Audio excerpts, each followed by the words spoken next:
আসসালামু আলাইকুম। নতুন একটা ভিডিওতে আজকে সবাইকে আমন্ত্রণ জানাচ্ছি। ভিডিওটার টপিক হচ্ছে আজকের ইঞ্জিন অয়েল, ইয়ামাহা আরএক্স এর ইঞ্জিন অয়েল। কোন ইঞ্জিন অয়েলটা ব্যবহার করতে হবে,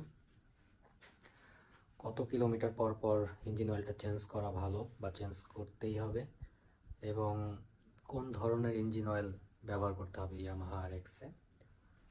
মূলত আরএক্স বলে কথা না, টু স্ট্রোক ইঞ্জিনে আসলে কোন ইঞ্জিন অয়েলটা ব্যবহার করা উচিত ইঞ্জিনে, সেটা নিয়ে আজকের পুরো আলোচনাটা থাকবে। আর টুটি অয়েল সম্পর্কে তো এর আগে ভিডিও দিছি, সেটা আপনারা দেখে নেবেন। আর আজকের এই ভিডিওটা আপনাদের জন্য খুবই উপকারী হতে যাচ্ছে, কারণ অলরেডি শীতকাল আসি আসি করতেছে বা চলে আসছে কোনো কোনো জায়গায়।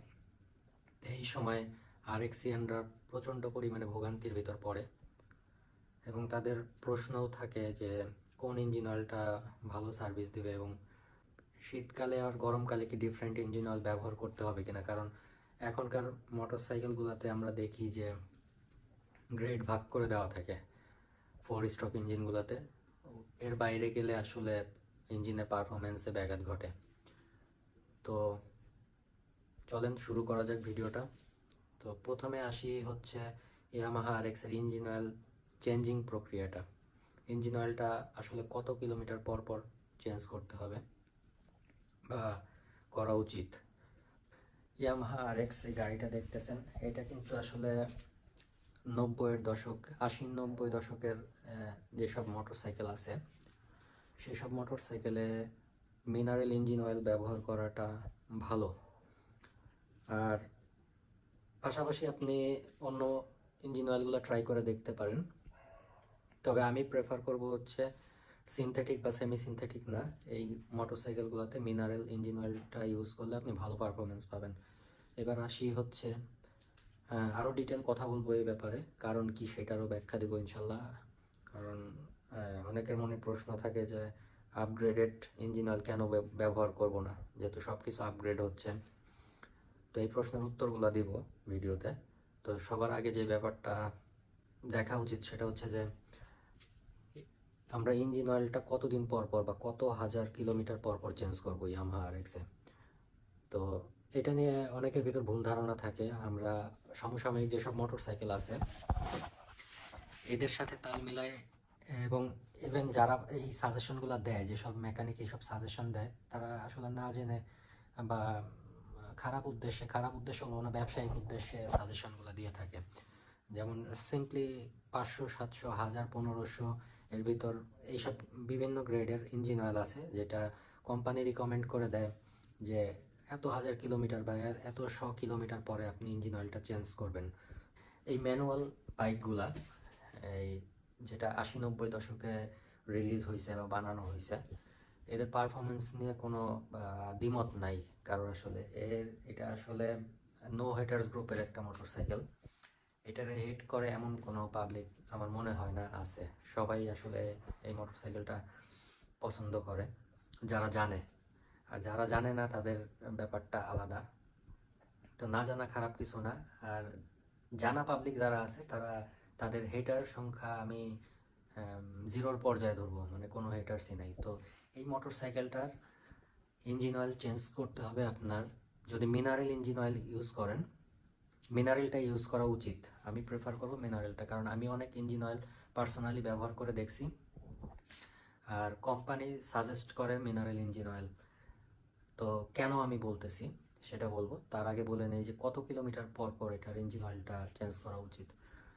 এটা লো মেনটেন্যান্স একটা মোটরসাইকেল, মানে যদি সব দিক বিচার বিবেচনা করা হয় তাহলে এটা লো মেনটেন্যান্স একটা বাইক। এখন দেখা যাচ্ছে যে ইঞ্জিন অয়েলটা অনেক দীর্ঘ সময় পর চেঞ্জ করতে হচ্ছে বলে যে লো মেনটেন্যান্স, সেটা বলতেছি না।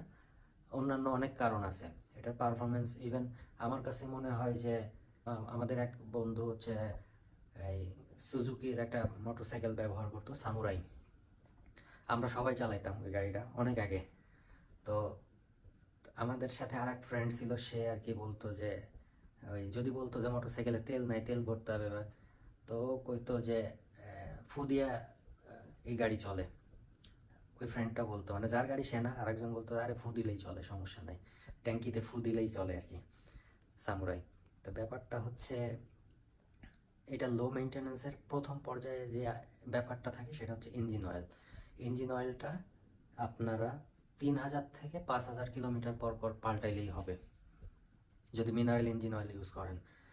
একটা সময় আমি হচ্ছে 1000 কিলোমিটার পর পর চেঞ্জ করতাম। তো স্বাভাবিকভাবে ইঞ্জিনের ভিতর যখন ইঞ্জিন অয়েলটা দেওয়া হয়, বিভিন্ন কার্বন সাবস্টেন্স, তারপর গাদ, এগুলো থেকে কিন্তু ইঞ্জিন অয়েলটা ঢালার সাথে সাথে যদি আপনি আবার ড্রেন দেন, দেখবেন যে ইঞ্জিন অয়েলটা হালকা রং পরিবর্তন করে। তো এই রং পরিবর্তনটা আসলে কোনো ঘটনা না। এটা যদি ইঞ্জিন ফ্লাশ দেওয়া হয় মাঝে সাঝে, ওইটার পারফরমেন্স আরও 5000-এর উপরেও আপনি চালাইতে পারবেন। ইঞ্জিন অয়েলটা দেওয়ার আগে যদি ফ্লাশ দিয়ে নেন, তাহলে হচ্ছে যেই মেটালের গুঁড়া বা কার্বন সাবস্টেন্স থাকে, এগুলো সব আউট হয়ে গিয়ে অ্যাকচুয়াল যে অয়েলটা ওইটাই ইঞ্জিনে টিকে। তো এটা 3000 থেকে 5000 কিলোমিটার পর পর আপনারা চেঞ্জ করবেন। যদি সেইটা সম্ভব না হওয়ার কোনো কারণ নাই, কারণ এটা একটা লং ওয়ে। 3000 থেকে 5000, ধরেন 5000 কিলোমিটার, 5000 কিলোমিটার কিন্তু অনেক লম্বা পথ। তো এরপরে স্বাভাবিকভাবে একটা এত সার্ভিস দিল বাইকটা, তো এটা বাইকের একটা পাওনা থাকে। তো তারপরেও যদি সেটা না করেন, যদি রানিং গাড়ি হয়, 6 মাস অন্তর অন্তর ইঞ্জিন অয়েলটা চেঞ্জ করার চেষ্টা করবেন যদি রেগুলার চালানো হয়। আর ইন কেস যদি সেটাও পসিবল না হয়, অ্যাটলিস্ট আপনি বছরে একবার ইঞ্জিন অয়েলটা ডাউন দিতে হবে। না হলে কিন্তু গাড়ি তো এমনি লো মেনটেন্যান্সে চালাইতেছেন, গাড়ির বন্ধ হয়ে যেতে পারে আর কি, খারাপ হয়ে যেতে পারে ভিতরের পার্টসগুলো সব। তো এই কারণে হচ্ছে, এটা গেল মিনারেলের কথা। এখন সিনথেটিক আর সেমি সিনথেটিক। সিনথেটিকটা আমি প্রেফার করি না, মোটরসাইকেলে সিনথেটিক ইঞ্জিন অয়েল প্রেফার করি না। এটার একমাত্র কারণ আমি আমার অভিজ্ঞতা থেকে আগে বলে নেই। ইঞ্জিনটা প্রচণ্ড হিট হয়, সিনথেটিক অয়েলে হিট হয়, এটা আমার এক্সপিরিয়েন্স। অন্যদের সাথে এটা নাও হইতে পারে, আমার গাড়ির বিভিন্ন ল্যাকিংসের কারণে হয়তো এটা হইতে পারে, কিন্তু আমি এটার বিশ্লেষণটা এইভাবে করতে চাই যে 90-এর দশকের আগে কিন্তু যে মোটরসাইকেলগুলো বানানো হয়েছে, ওগুলো মিনারেলের ক্রাইটেরিয়া দিয়ে বানানো হয়েছে, মিনারেল ইঞ্জিন অয়েল চলবে। তো ওইখানে সিনথেটিক দিলে স্বাভাবিকভাবে তেলের প্রবাহটা বেশি থাকবে, সিনথেটিক অয়েলটার রান ফ্লো খুব দ্রুত হয়, এটা সত্যি কথা। এবং এই কারণেও হয়তো ইঞ্জিনটা বেশি হিট হইতে পারে, ওভার হিট হইতে পারে। তো আমি সিনথেটিক এবং সেমি সিনথেটিক টোটালি ব্যবহার করার পক্ষে না এই গাড়ির জন্যে। এই গাড়ি সিডিআই, সুজুকি, সামুরাই, তারপর শাওলিন, ইয়ামাহা আরএক্স, এগুলোর জন্য আমি বলবো যে মিনারেল ইঞ্জিন অয়েলটা আপনারা ব্যবহার করবেন। এখন আসেন, সিনথেটিক কেন ব্যবহার করবেন না? সিনথেটিকের গ্রেডগুলো তৈরি করা হয়েছে এখনকার যে মোটরসাইকেলগুলা, এগুলা অনেক সূক্ষ্ম সূক্ষ্ম জায়গায় অয়েলটা পাস হইতে হয়, এবং ওইসব জায়গায় যদি কোনো কারণে অবস্টেকল আসে, বাধা আসে, আপনাদের ইঞ্জিন কিন্তু হ্যাম্পার্ড হবে, বাধাগ্রস্ত হবে। তো ওই সব কারণেই কোম্পানিগুলো হচ্ছে ইঞ্জিন অয়েলের গ্রেডটা ধার্য করে দেয়। তারা ওইভাবে টেস্ট করে এবং ওই সূক্ষ্ম ছিদ্র দিয়ে, ওই অল্প জায়গা দিয়ে ওই গ্রেডের তেলটা এত দ্রুত, এত মিলি সেকেন্ডের ভিতরে পাস হবে, এইটা বিবেচনা করে তারা এই জিনিসটা ধার্য করে। আর এই ইঞ্জিনটার ভেতরে, ইঞ্জিনটা যদি কখনো আপনারা খুলে থাকেন বা খোলার সময় দেখে থাকেন, দেখবেন যে খুবই অল্প পরিমাণে কিন্তু পার্টস আছে, যেটা আপনি যদি খেয়াল করে খুলেন বা খেয়াল করেন, যখন খুলে আপনি নিজে ওই ইঞ্জিনটা সেট করতে পারবেন না, হাতে গোনা যাবে এত অল্প পার্টস এটার ভিতরে। তো পার্টসের ঘর্ষণগুলো কমানোর জন্য কিন্তু, ফ্রিকশনগুলো কমানোর জন্য ইঞ্জিন অয়েল ব্যবহার করা হয়। তো এই কারণে আমি বলবো যে এটা মিনারেল ইঞ্জিন অয়েলটা আপনারা ব্যবহার করবেন। আর সবসময় সাইড অয়েলটা দিয়ে চালানোর চেষ্টা করবেন। ইনকেস যদি ফুয়েল পাম্প, সাইড পাম্পটা যদি নষ্ট থাকে, সাইড পাম্পটা ওই পাশে থাকে, তাহলে অবশ্যই তেলের সাথে অয়েলটা ইউজ করার চেষ্টা করবেন। কারণ এটা 2 স্ট্রোক ইঞ্জিনের প্রাণ হচ্ছে আপনার পেট্রোল বা অকটেনের সাথে ইঞ্জিন অয়েলটা বা 2T অয়েলটা মিক্স করে এটার চালাইতে হবে আপনার। কারণ পিস্টনের লুব্রিকেশন দরকার আছে। বারবারই এই কথা বলছি, আপনারা হয়তো বিরক্ত হইতে পারেন, তবে এটা সাবধানতা মেনটেন করে চালাইতে হবে। তো আশা করি আপনাদের ডাউটটা ক্লিয়ার হয়েছে। আর এরপরেও যদি কিলোমিটার বা মাইল মিটারের কোনো আইডিয়া না থাকে, আপনারা ইঞ্জিন অয়েলের যেটা ক্যাপ থাকে ওইটা খুলে ওইটার ভিতরে স্টিক থাকে, অথবা স্টিক না থাকলে ওটা কাঠি দিয়ে ইঞ্জিন অয়েলটা উঠায় ওইটার স্টিকিনেসটা এইভাবে চাপ দিয়ে ধরলে ইঞ্জিন অয়েলটা দেখবেন যে ওইটার স্টিকিনেসটা আছে নাকি, মানে যেরকম পিচ্ছিল থাকার কথা ওরকম আছে নাকি পুরোপুরি নষ্ট হয়ে গেছে। তো কারণ এই কথাটা আমি এই কারণে বললাম যে এখন তো ওই যে বেশিরভাগ মোটরসাইকেলেরই হচ্ছে আপনার এই মাইল মিটার নষ্ট বা খেয়াল করা হয় না।